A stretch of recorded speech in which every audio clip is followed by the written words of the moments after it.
And as we said, just days to go for national elections in Pakistan. 128 million people are registered on the voting list.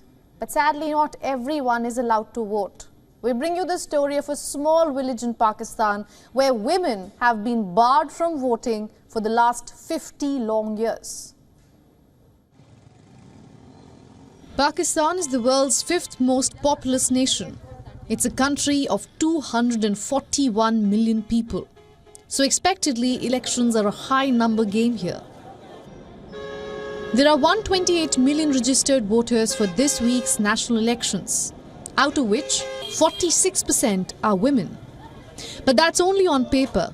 In reality, in many places, politics and voting is still seen as a man's job.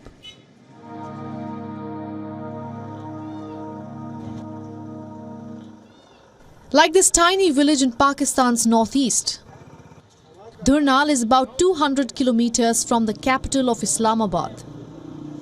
Here men have forbidden women from voting. That's been the norm for the last 50 long years.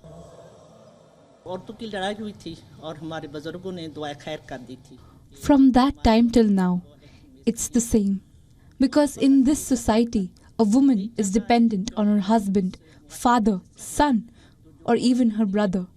She cannot make decisions alone.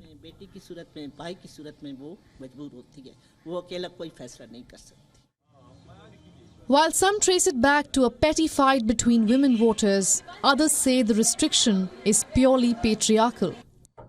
In older times, women were needed at home for chores, so going out for voting was seen pointless. Several years ago, during a period of low literacy rates, a council chairman decreed that if men went out to vote and women followed suit, who would manage household and childcare responsibilities?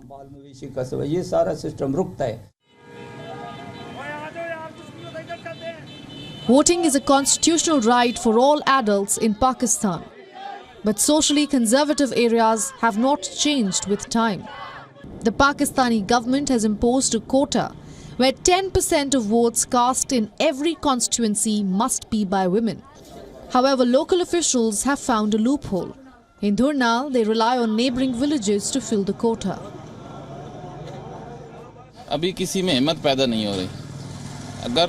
These men also don't have the courage to give rights to these women. If women come forth themselves, work on it, start a campaign, then this process can begin. If that's the voter side of the story, it is no better with the lawmakers. Pakistan famously elected the world's first Muslim woman leader back in 1988, Benazir Bhutto. But more than 30 years later, only 312 women are competing for National Assembly seats. Compare that to the 4,807 men candidates. The story of Dhurnal village is not an exception. Power and politics continue to be seen as a man's job. And women stand on the periphery waiting to make their way in. Bureau Report, WION, World is One.